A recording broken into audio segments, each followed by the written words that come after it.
And the play of color is where I'm at. And anything that gets in the way of it is, well, it's in the way. Not everything's been done with paint, you know. No, not everything's been done with color, paint, on its own terms. I think we're just beginning to discover what colors can do.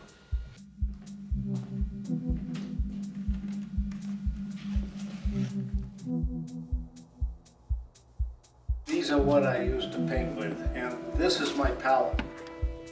Colors that I want, basic 3 maybe, or 4, that I want to see together, see what happens when I intermix them. God, nice juicy color. It's a combination of serenity and excitement. You stare into a fire, same thing. We've all had that experience, where you just sort of lose yourself in it. I want my paintings to do that.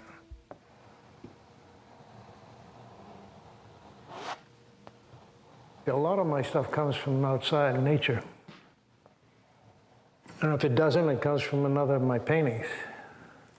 But essentially, yeah, it's all from nature. I often think about the rowboat we had. My grandpa kept it during the year. He'd bring it out at a certain time in the summer and he'd repaint it.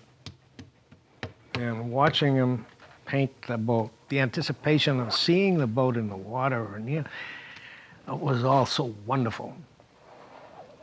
I can remember when it was down on the beach, and I do this a lot. I'd sit in the boat and just stare out at the ocean. And I'd sit there for hours. I mean, I loved it. It's a mesmerizing experience. You know, look at the ocean.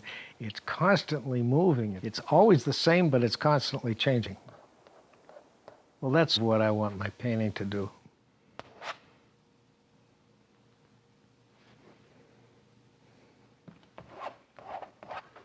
I spend a long time on the palette, put the stretch canvas on the wall.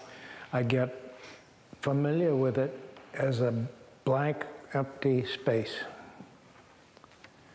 And then I go and I play with the color.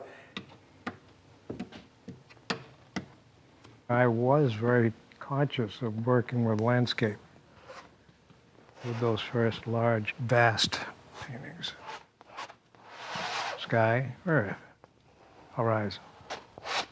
When the color finally began to take over, I said, I don't need it. I mean, it's in my way. To hell with the landscape.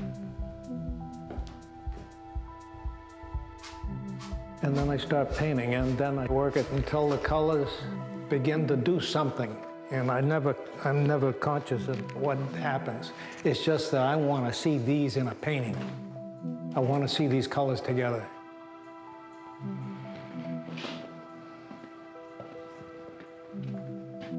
After I finish working those colors, and I might work it some more, and I might add some color that I hadn't thought of using in the first place to make the palette closer.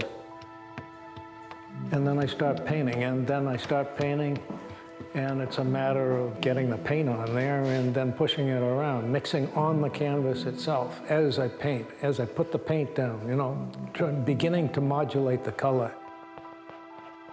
And seeing about amounts, like how much is this in relation to this, and what happens if I cut down on it. It's like cooking, let's face it. You know, it really gets into fine tuning. And then it starts to happen, and then I see it happen or not, and that's the painting. It's the light turners. There are a whole bunch of these color subject-less, but color pieces. And still a lot of people regard these as his unfinished paintings. They weren't signed because he hadn't worked on them and hadn't finished them on his terms. And this business of the painting acting, or doing this sort of thing or doing this sort of thing, love it. I love it. The more you look, the more it happens. It's active. It just doesn't sit there. I'm making something that I want to see. Making a world that I want to live in. So I drew for myself. I had a trunk full of drawings. I mean, literally a trunk. And I took that trunk to show Albus that day that I had my interview. They get into Yale, and he opened it, and he flipped through he said, you know, I not only want to take you in, but I want to pass you on the first year because of all the drawing I'd done on my own. Can't study with Joseph Albus and not come away with his teaching. He made sure of that. I liked him.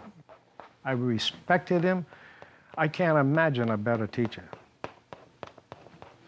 He was, I think, and if he were still around, I think he'd nod when I say this, but he was as much a teacher as he was a painter.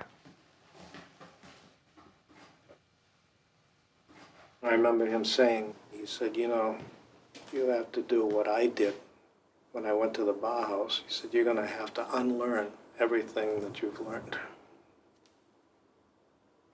Did you ever try to unlearn something? It's not easy. I remember I had hand-me-down suits. So I was wearing suits to paint. I remember he came in one day and he saw me painting in a suit, and he said, you know, Kandinsky used to paint in a suit. These little anecdotes that we heard from him in our time at Yale made it part of the whole learning experience and brought the Bauhaus to us.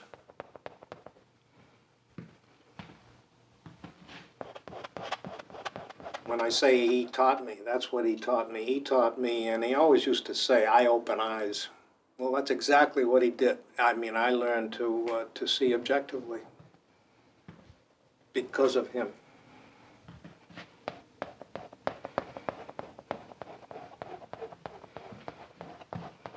When I get something that I feel is good, I've made it on my terms, and I can't tear myself away from it. I know it's good. The ones that aren't good, it's very easy to walk away.